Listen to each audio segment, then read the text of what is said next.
hasta que llegó su hora. Originalmente la tituló Sergio Leone C'era una volta il West. Érase una vez en el oeste. Sergio Leone es un director seguramente infravalorado. Se le recuerda por el spaghetti western que rodó fundamentalmente en Almería, la trilogía del dólar, con aquel poncho de Clint Eastwood comprado en Madrid. Algo pequeño, pálido, reflejo de los grandes que eran los americanos, John Huston, John Ford, todos aquellos que hacían el verdadero western que se hacía en Monument Valley y en aquellas zonas de Estados Unidos. Pues probablemente uno de los mejores westerns de la historia sea este, ya hasta que llegó su hora. Dura casi 3 horas y no era la película que quería hacer en 1968 de Sergio Leone, porque después de la trilogía del dólar tenía un proyecto personal que era Érase una vez en América. Era la película que quería hacer, pero cuando se fue a los estudios a decirles esta es la película que quiero hacer, le dijeron ¿por qué no nos haces otro western? ¿Qué es lo que funciona? Lo que la gente está pidiendo de ti, lo que la gente quiere, lo que creemos desde el estudio que va a tener éxito, firmado por Sergio Leone. Con lo cual tuvo que asumir el proyecto de hacer otro western y postergar para más adelante su gran proyecto de Érase una vez en América. Es una película cuyo guión es muy sencillo. Es tan sencillo como una mujer, Claudia Cardinale, que se casa por poderes con una persona emprendedora que está en el oeste. Cosas del enamoramiento. Y las primeras imágenes son como asesinan a esa familia que está esperando la llegada en tren de Claudia Cardinale desde el este, y cómo se tiene que hacer cargo sin saber prácticamente nada de el funeral de esa familia que iba a ser la suya y cuál era el deseo vital, la historia vital, qué proyectos tenían para hacer en común que ella no sabía.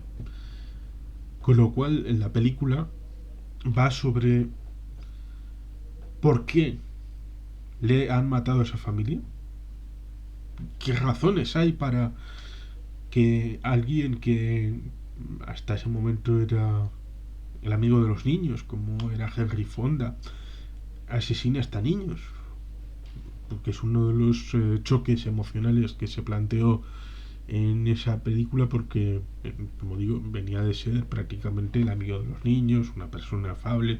Claro, que esta imagen rompe con toda la trayectoria anterior del actor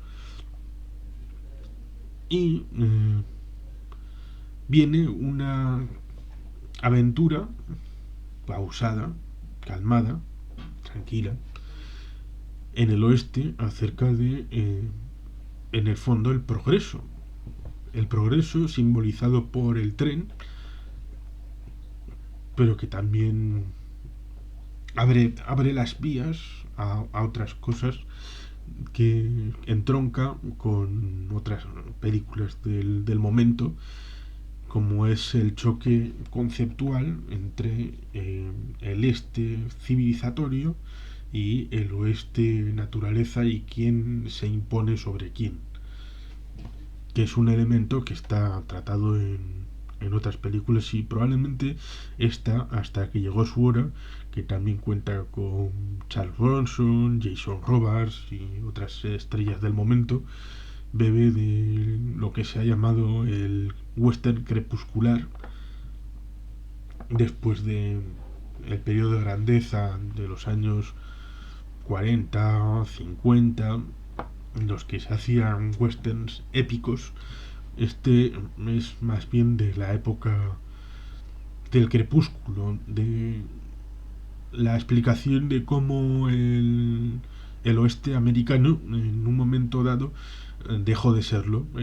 Es lo que en otras películas como Bailando con Lobos a su final se expone como el final de la frontera, porque ahí había una frontera y en un momento dado, a finales del siglo XIX, dejó de existir.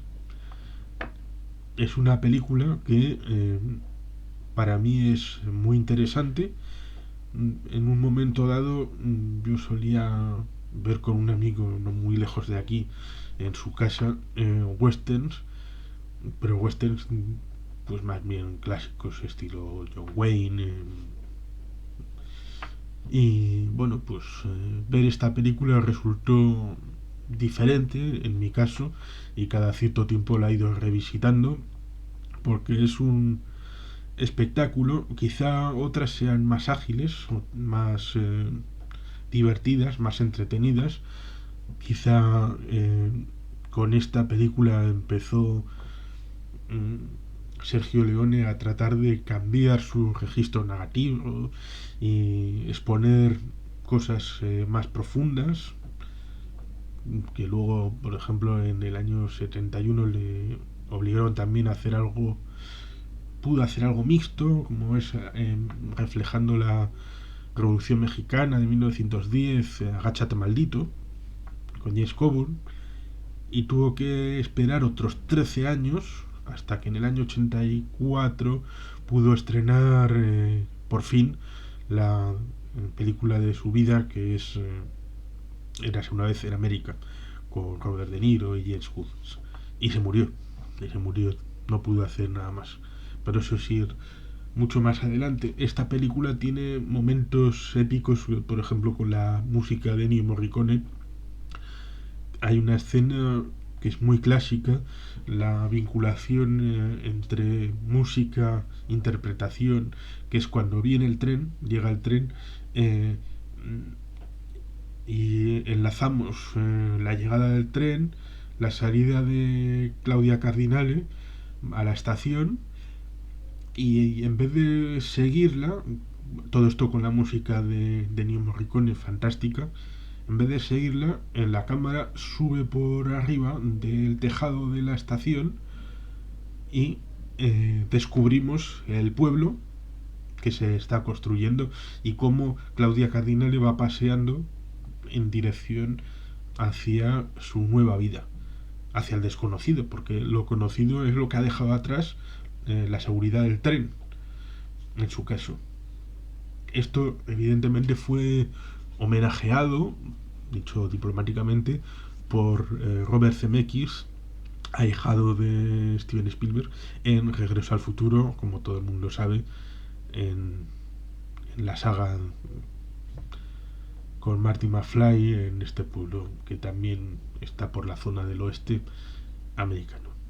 Es por tanto una película recomendable, que a pesar de que pueda ser larga en algunos en algunos criterios personales, es una película que merece verse porque las interpretaciones yo creo que están bien, son creíbles. La música, como he dicho, no hay que reparar gastos en decir que Ennio Morricone es uno de los grandes de bandas sonoras, que aquí a pesar de que, como digo, no es la película que quiere hacer y que le obligan a hacer, Sergio Leone saca lo mejor de sí mismo para hacer una gran obra, una gran película, que probablemente no sea de esas películas que dices, bueno, quiero ver una película del oeste, cuál es la primera que me viene a la mente, pero es necesario haberla visto por lo menos una vez y como tal, desde el sentimiento de amor por el cine, recomiendo verla aunque sea una vez en la vida, porque el espectáculo merece la pena y bueno, pues lo agradece el espectador cuando termina la película y que cada cual juzgue con su criterio, pero evidentemente lo mejor es tener criterio después de haberla visto, que no despreciarla como a veces suele pasar sin haberla visto, simplemente porque es lo que el mainstream o la generalizada dice que, bueno, es que lo positivo es decir que esto está mal o que está bien. Hay que tener criterio propio y para tener criterio propio hay que ver la película. Sin más, es que ricasco, agur berobat, beti gelpean.